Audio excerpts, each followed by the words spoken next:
Welcome to another in our series of Intergraph CADWorks and Analysis Solutions videos featuring Caesar 2. So let's quickly look at some of the other issues raised for stresses in WRC 329. The next few notes describe improvements in I-factor calculations.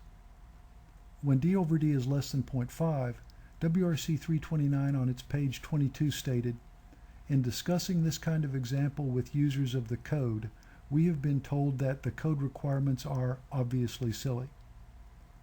The requirements in the code that are referenced here relate to the run I-factors in B31.3 that are not a function of D over D. The next slide shows this a little better. The graphic at the top of the slide defines the problem. The code CIF equation from B31.3 Appendix D is shown on the bottom of the slide. For both intersections, the small branch connection on the left and the size-on-size intersection on the right, the run out-of-plane I-factor is greater than the in-plane run I-factor and is 8.97. This is clearly incorrect. How far is a geometry like this off? We can use the FEA tools IK spreadsheet and find out. The out-of-plane stress intensification factor for the run is shown in the red column in the middle of this table. Values for an unreinforced fabricated T are included in red squares for each of the references. ASME STLLC 0702, FEA, and Section 3 suggest that IOR is too big by about 4 to 8 times. And this is what WRC 329 calls obviously silly, and states that the piping analyst should use his judgment and ignore the small branch pipe in this design analysis. The FEA tools Caesar 2 translator corrects this problem. One of the largest emissions identified by WRC 329 for B31.3 is the emission of the torsional CIFs. For unreinforced T's and large D over T branch connections, the error in torsional stress prediction can reach values of about 12.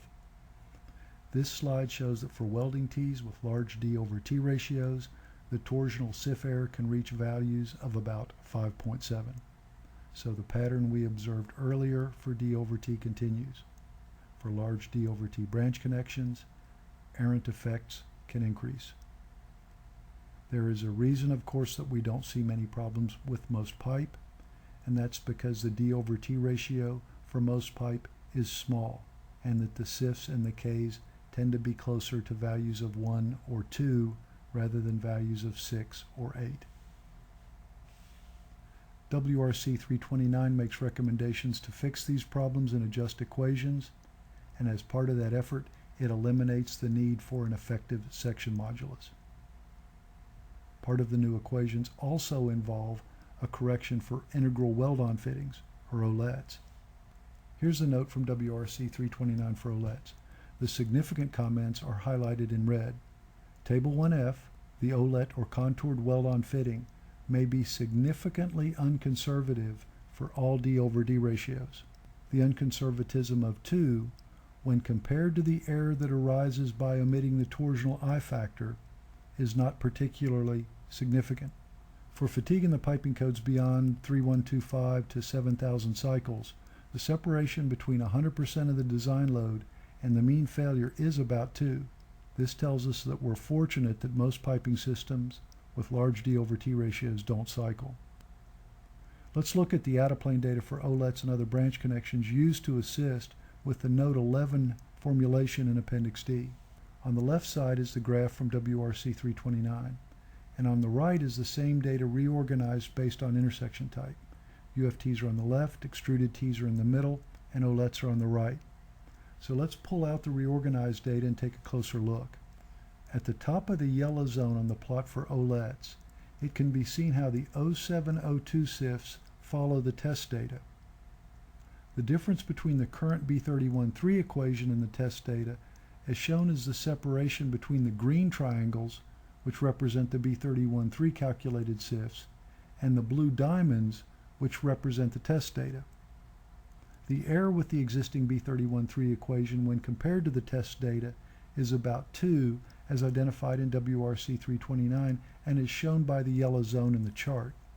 So from the test data for OLETs, we can see that the Note 11 Appendix D non-conservatism can be on the order of 2 on stress. As a result, our stresses calculated for OLETs of any size can be about 2 times too low. So the stress is off for OLETs by 2 for the fatigue prediction. Markle tells us that the safety factor for fatigue is also about 2. Here is Markle's discussion. Markle states that in terms of stress, the safety factor is found to be of the order of 2. So if the error in the stress calculation is 2 and the safety factor is 2, for stresses at the design allowable, there is no safety factor. Now this does not suggest that there will be a failure in this case, only that 50% of the parts built and run this way would be thought to fail by the end of their design life. A much greater percentage, however, would likely contain fatigue cracks. In practice, we would be unlucky to have a design moment for an errant condition cycling at the design number of cycles. It is likely, though, because some errors will be greater than 2, that there are branch connections with cracks. It is more likely that these branch connections, when close to the end of their design lives, will have cracks. FEA Tools corrects the problem with the OLET sifts. Let's talk for a minute about the common vessel tools WRC 107 and WRC 297. It's well known that WRC 107 cylinder-cylinder evaluations do not include the stresses in the nozzle. It's also relatively well known that this can be important when the T/T ratio is less than 1. WRC 297 attempted to resolve the nozzle stress problem, but can be overly conservative as suggested in WRC 335. These excerpts from WRC 335 indicate overly conservative errors in WRC 297 on the order of 370%.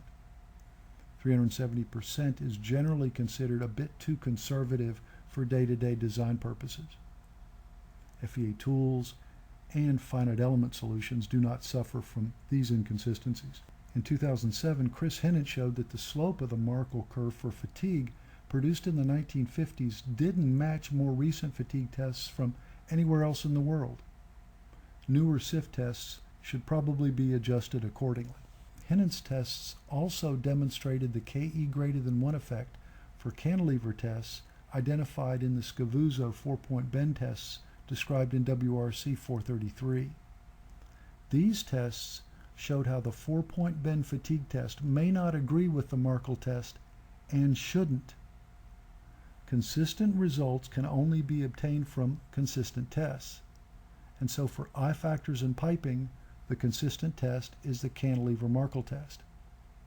It can be imagined what might have happened if someone had taken Scavuzzo 4-point bend fatigue results and matched them with FEA and then used them to adjust the code equations.